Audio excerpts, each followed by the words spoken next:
বিপ্লব, বেলা যত বাড়ছে ততই কিন্তু বাতাসের গতিবেগ বৃদ্ধি পাচ্ছে এবং ভোলার মেঘনা নদী কিন্তু উত্তাল হয়ে উঠছে।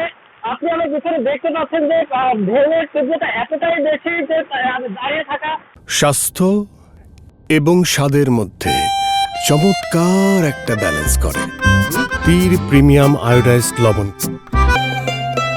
খুব মুশকিল হয়ে পড়ছে। এছাড়াও আপনি কিন্তু জানিয়ে রাখি, ভোলার মনপুরার কলাতলি চরপেশনের ঢালচরের কুকুমুখী চর পাতিলার প্রায় 4 থেকে 5টি দ্বীপচর ইতিমধ্যে প্লাবিত হয়েছে। প্রায় অর্ধ শতাধিকের উপরে বসত বাড়ি নিমজ্জিত হয়েছে বলে আমরা জানতে পেরেছি। ইতিমধ্যে এই এলাকার মানুষজনকে কোস্টগার্ডের সহায়তা, নৌবাহিনীর সহায়তা, উপজেলা প্রশাসন স্থানীয় সাইক্লোন সেন্টারে নিয়ে যাওয়ার কার্যক্রম পরিচালনা করছে বলেও কিন্তু উপজেলা প্রশাসনের পক্ষ থেকে আমরা জানতে পেরেছি।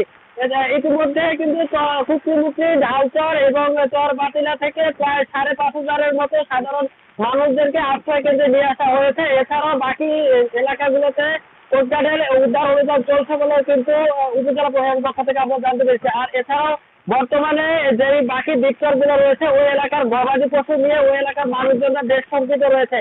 আমি রয়েছে ভোলার মেঘনার পাড়ে। এই মেঘনার অপর সাইডে ভোলার মাঝের চর অবস্থিত।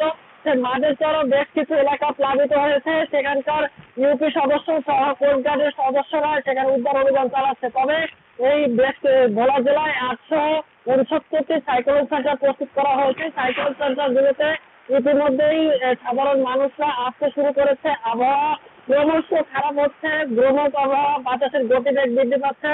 সকল কিছু মিলিয়ে একদম ভয়াবহ অবস্থা বিরাজ করছে ভোলার মেঘনার পাড়ে। আপনি আমার পিছনে দেখতে পাচ্ছেন বেশ কিছু লাইটার জাহাজ, কার্গো জাহাজ ইতিমধ্যে নোঙ্গর করে রাখা আছে। সেটা এছাড়াও কিন্তু জেলা প্রশাসন, উপজেলা প্রশাসন সকল দিক থেকে প্রস্তুতি সম্পন্ন করেছে বলে কিন্তু আমরা জানতে পেরেছি। তবে থেমে থেমে বৃষ্টি এবং বাতাসের গতিবেগ পর্যায়ক্রমে বৃদ্ধি পাচ্ছে।